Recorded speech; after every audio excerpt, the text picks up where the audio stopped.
Madam handsome की हालत तो ये थी कि IMF से जो प्रोग्राम लेकर के आए हैं, चाहे वो कितना ही अवाम दुश्मन, मुल्क दुश्मन, जमहूर दुश्मन क्यों ना हो, हंटर कोड़ा लेकर के अवाम पर उसको नाफिज किया। अवाम चीखती रही, चिल्लाती रही, और हर थोड़े दिन बाद महंगाई में बढ़ोतरी के फौरन बाद इन्होंने कहा कि आपने घबराना नहीं है।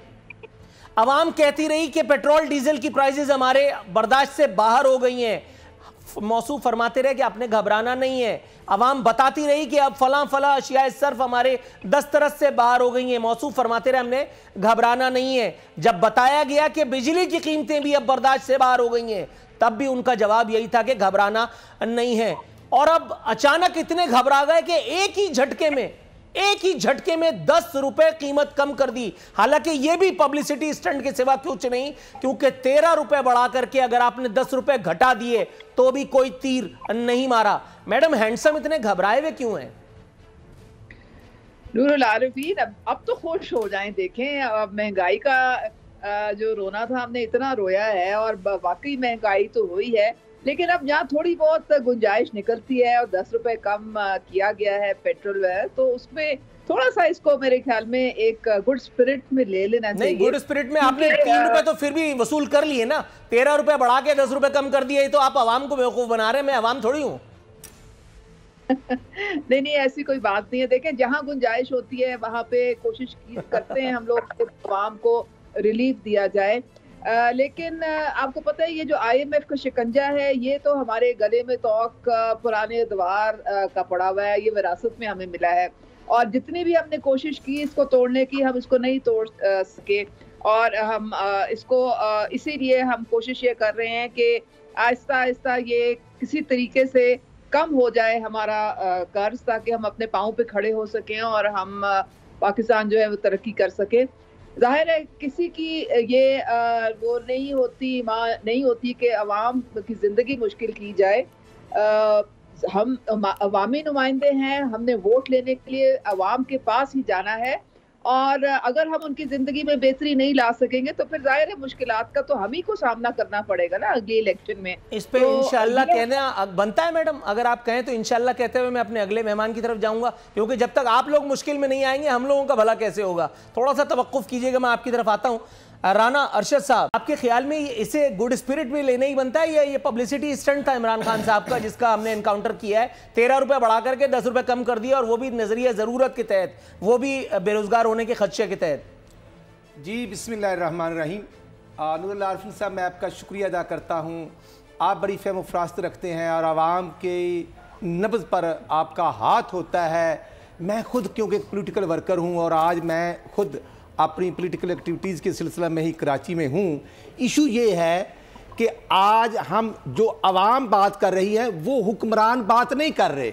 आवाम ये कहती है कि 31 जुलाई 2018 को नवाज शरीफ साहब की हुकूमत थी तो 100 रुपये की 2 किलो चीनी थी, और कुकिंग ऑयल और डालडा घी 135 से 150 रुपये किलो था, और रियासत मदीना के दावेदार बादशाह सलाम ने आज 450 रुपये से क्रॉस कर चुका है कुकिंग ऑयल। भाई आज हम ये कहते हैं इमरान खान माफ कर दें, एक और यू टर्न ले लें, इस गलती को मान लें कि 25 जुलाई 2018 का जो धांधले के नतीजे में आप मुसल्लत हुए हैं वो गलत फैसला था। आज 22 करोड़ आवाम कहती कि हमें वो 4 रुपए की रोटी चाहिए जो आज 15 रुपए की हो गई है। आपने बात ठीक की।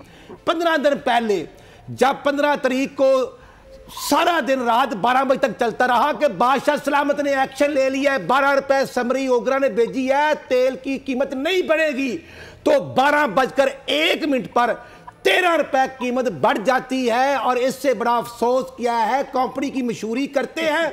और अब कम से कम मैं तो ये शर्म महसूस करता हूं, हुक्मरानों को तो शर्म भी नहीं आ रही कि ये पॉलिटिकल लोग कैसे हैं जो अवाम से झूठ बोलते हैं। और जब $94 फी बैरल था तो ये 13 रुपए बढ़ाते हैं।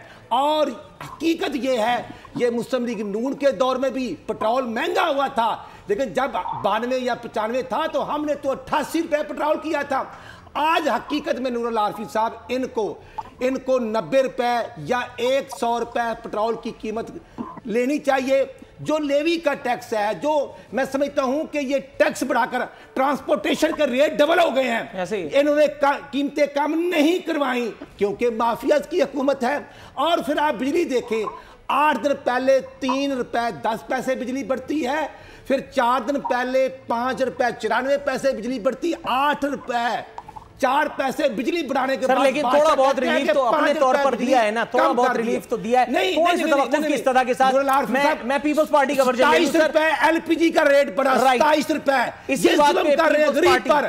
اور عمران خان حقیقت میں ہے ہی ظالم, یہ غریب مار کر رہا ہے, کہتا ہے زندہ نہیں رہنے دوں گا سب کو, اور قبر میں سب کو سکون آتا ہے.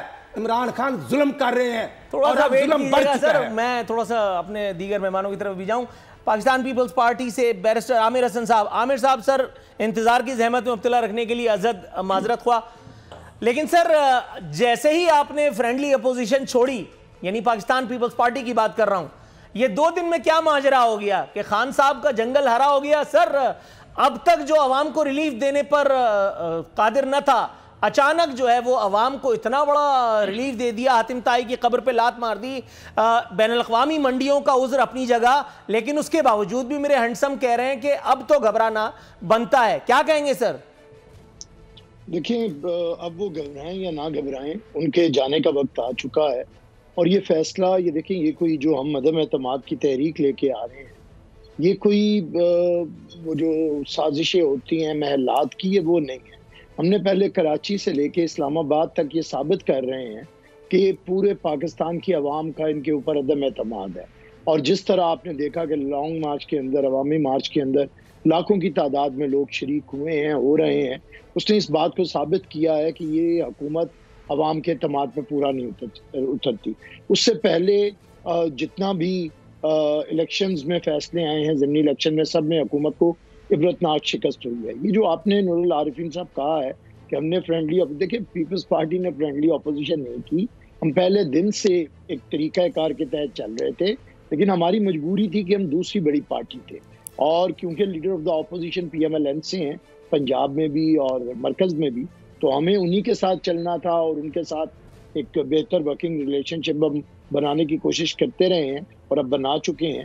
اور ان قریب متحدہ اپوزیشن, یہ جو عدم اعتماد کی تحریک لائے گی, اس میں آپ کو فیصلہ ہو جائے گا. اور دیکھیں, حکومتیں عوام کے لیے ہوتی ہیں, حکومتیں عوام کے مفاد کے لیے ہوتی ہیں, آئین قانون عوام کے مفاد کے لیے بنائے جاتے ہیں.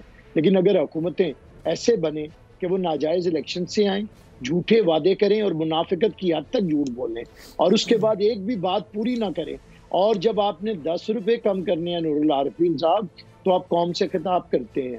تو جب آپ نے 60 روپے تک قیمتیں بڑھائی ہیں, تو تب آپ کو قوم یاد نہیں آتی, تب آپ ایک نوٹیفکیشن پہ آتے ہیں اور اب آپ اس طرح آ کے احسانات جتا رہے ہیں. کل میں ایک ٹی وی پروگرام میں تھا اور وہاں کی ان کی ایم این اے صاحبہ فرما رہی تھی کہ عوام موج کریں 4 مہینے تک, عمران خان کا احسان ہے ان کے اوپر. تو آپ اندازہ کریں, جہاں اتنی بے حسی ہو اور جہاں پہ اس طرح کی مینٹالٹی ہو, وہاں پہ آپ کو خود پتہ چل جائے کہ یہ عوام کے لوگ ہی نہیں تھے.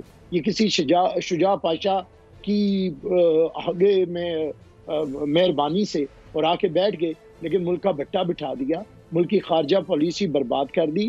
داخلہ کے حالات بھی ہیں کہ وہ دہشت گردی جس پہ قابو پا لیا گیا تھا, جس کے خلاف جنگ پیپلز پارٹی نے شروع کی, آج وہ دوبارہ 56 افراد شہید ہوتے ہیں امام بارگاہ کے اندر اور مسجد کے اندر.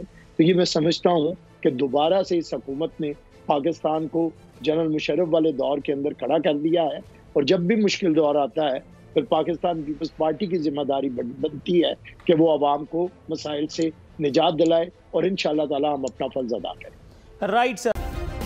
سبسکرائب کریں اور بیل دبائیں تاکہ کوئی خبر رہ نہ جائے.